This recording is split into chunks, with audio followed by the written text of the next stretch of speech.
au château. Bonjour à tous, j'espère que vous allez bien parce qu'aujourd'hui on a de la route à faire. Avec notre petit groupe, nous sommes partis de Bretagne en fourgon direction Vichy. L'association à la cour impériale organisait son premier bal et nous avons fait le déplacement car on ne voulait pas louper cet événement. Cynthia nous a rejoints depuis Paris et nous a déniché un super appartement en plein cœur du centre-ville. Oh là là! Rénové par une dame de 70 ans qui a très clairement un bon goût, on ne pouvait pas rêver mieux. J'ai dormi avec Claire dans la chambre jaune qui était immense et je vous laisse avec ce petit tour d'appartement. Un peu plus arrondi, mais... Oh, il y a du café. Oui, Oui, il y a du thé. t'as une collection de thé aussi. Ah, j'adore. Non, t'inquiète. Tu nous enlèves. Hein. Je t'enlèverai parler, Cynthia. C'est elle. Ouais. Avec ça qui dit.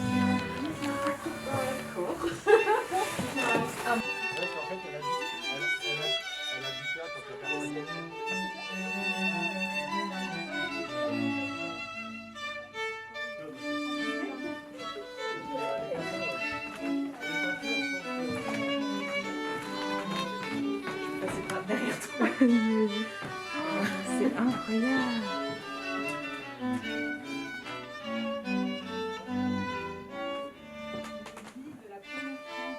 Oui. On a le gros lit.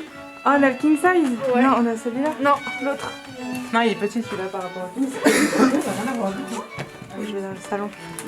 C'est pour YouTube. Et coucou. Et coucou Louise, tu seras dans YouTube.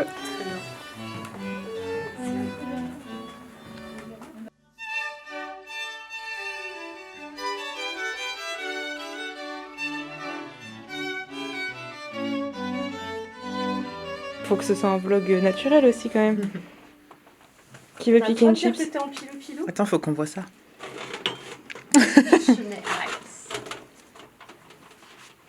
Tu prends une chips?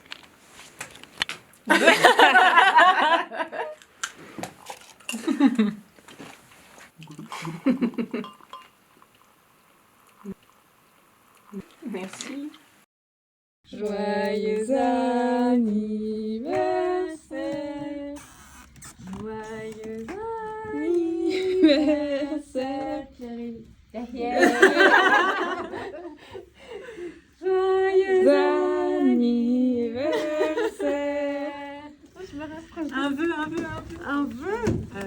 Alors, Choisissez bien. Hein. et fais-moi. Ok.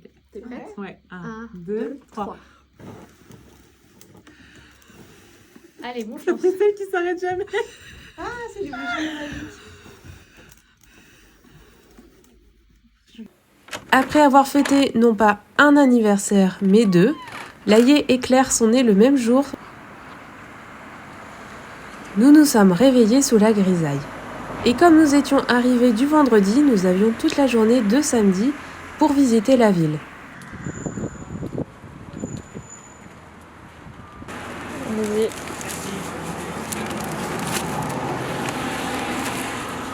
Après un petit déj, nous avons pris la direction du centre-ville afin de visiter Vichy et son opéra qui, malheureusement, on l'apprendra trop tard, était fermé ce jour-là.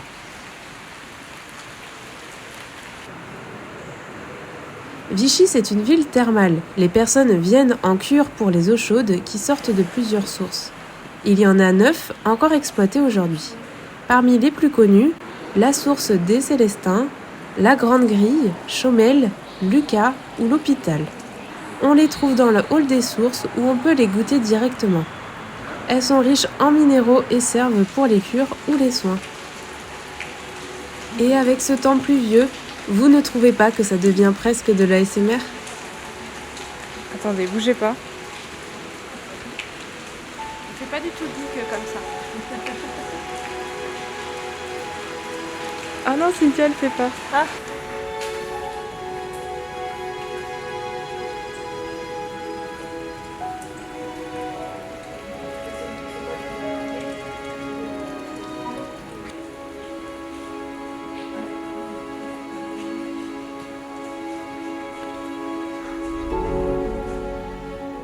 Ce qui m'a le plus marqué à Vichy, ce sont les mélanges d'architecture.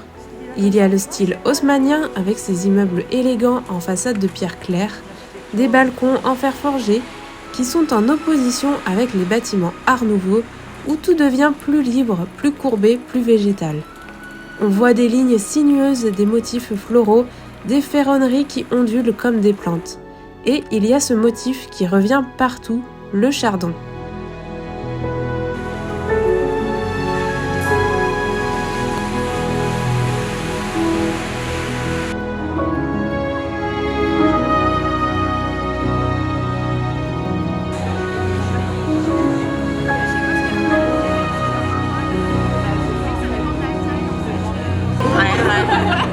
Elle l'a vu passer, elle a dit oh non. Merci. Ah mais j'arrive avec les verres. Merci.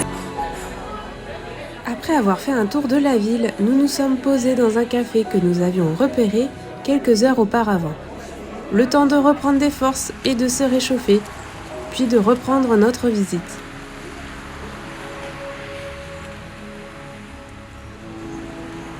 Avant de retourner à l'appartement, nous avons fait un détour vers la source des Célestins. Vendue dans le monde entier, l'eau a été découverte au XVe siècle par les moines de la confrérie des Célestins, dont le monastère était situé juste au-dessus. Un jour, les religieux descendent au bord de la rivière et constatent que de l'eau coule du rocher situé juste en dessous du monastère. Elle est gazeuse et son goût est particulier. Ils ont trouvé la source des Célestins et décident d'aménager un espace pour y avoir accès. Géologiquement, l'eau de la source des Célestins provient de pluie et de neige d'il y a plus de 2000 ans. Et je ne peux pas vous parler de Vichy sans vous parler de l'empereur Napoléon III qui a marqué de son empreinte la ville en réalisant de nombreux travaux d'aménagement. Mais pourquoi a-t-il jeté son dévolu sur cette ville thermale et pas une autre ? Il souffrait de divers maux et les cures à plombières furent sans effet. Le docteur Alquier pense que l'eau de Vichy est indiquée pour ses douleurs. Mais il s'est totalement trompé puisque la minéralisation extrême des eaux de Vichy va aggraver le mal de l'empereur qui souffre d'énormes calculs. En outre, l'empereur, depuis ses séjours à Plombières, veut une station française capable de rivaliser, voire dépasser Baden-Baden, Spa, etc. Le Moniteur de 1861, un magazine de l'époque, annonce que l'empereur va faire une saison à Vichy en juillet de cette même année, dans, je cite, « le plus strict incognito ». Napoléon va alors s'installer dans la Villa Strauss. Isaac Strauss, sans aucun lien de parenté avec Richard Strauss, mais compositeur lui aussi et chef d'orchestre permanent de Vichy. Il prête sa villa qu'il vient de se faire construire. Dès son premier séjour à Vichy, l'empereur fait du Haussmann avec un véritable plan d'urbanisme qui va façonner Vichy jusqu'à nos jours. Entre les années 1861 et 1866, il y fait 5 séjours. Il a transformé en capitale de plaisance le triste village d'hier, écrit le Village Journal en 1888.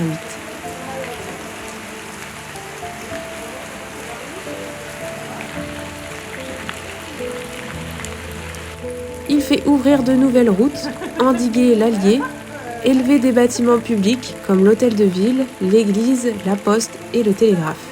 On lui doit également la création des parcs de l'Allier, un espace vert de 13 hectares d'influence romantique dont les 2000 arbres bordent l'Allier.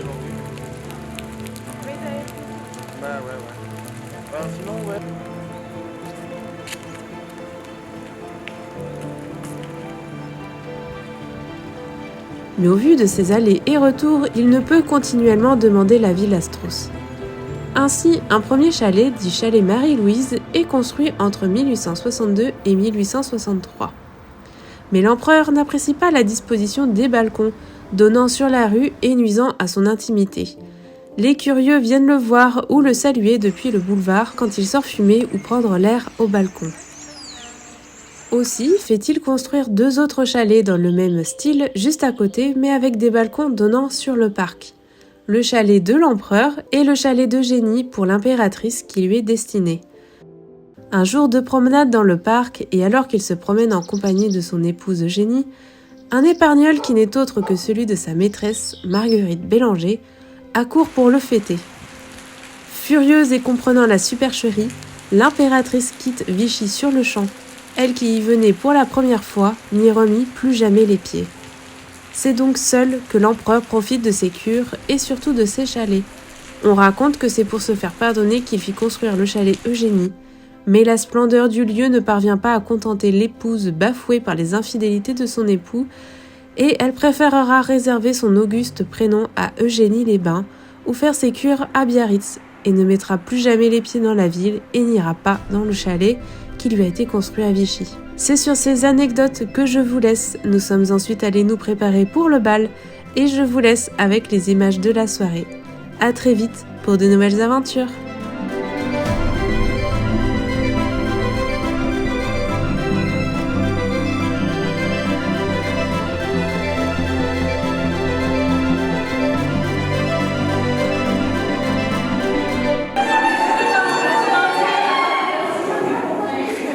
Oh bah.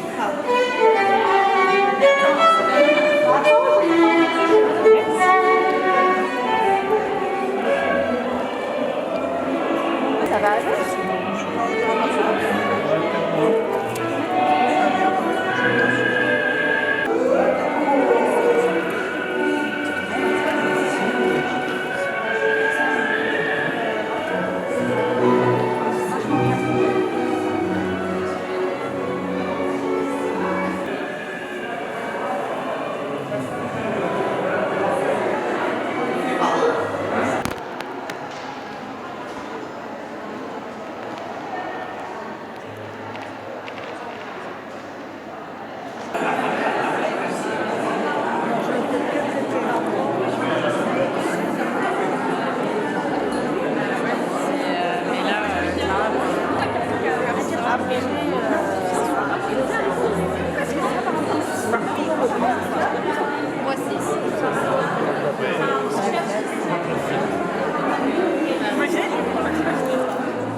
C'est pour YouTube.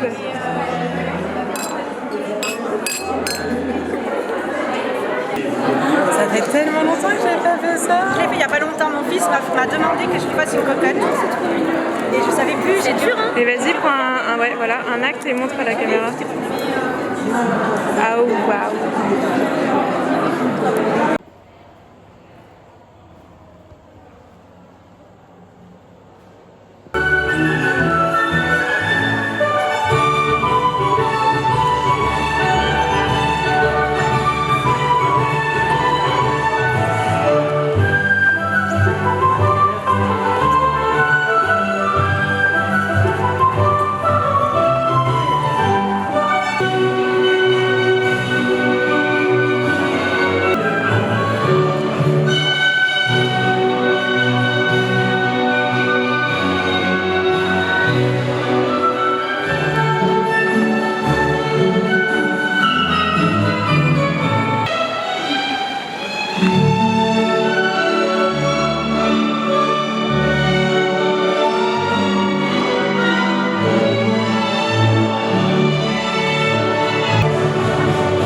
Comme si c'était presque une mazurka.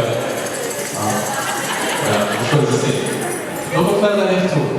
Et donc, pendant les mazurkas, vous pouvez...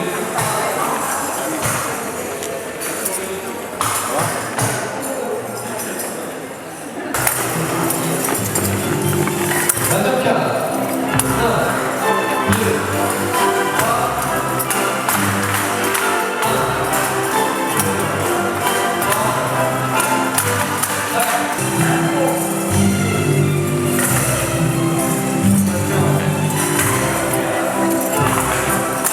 3.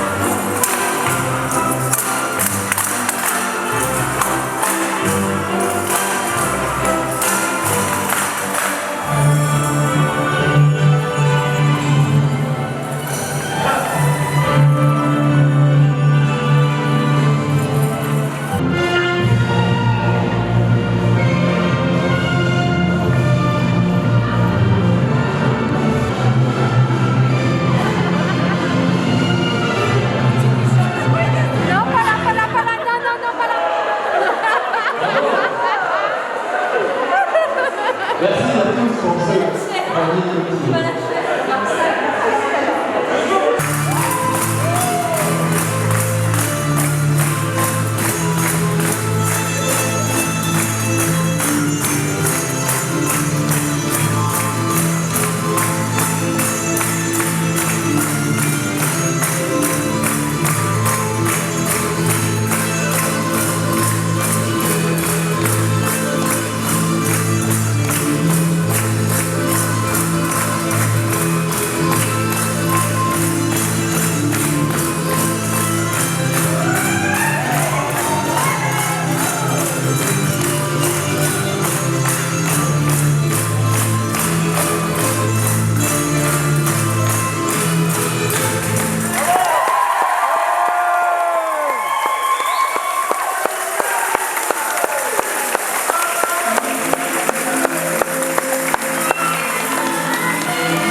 Ah bon? Mais oui.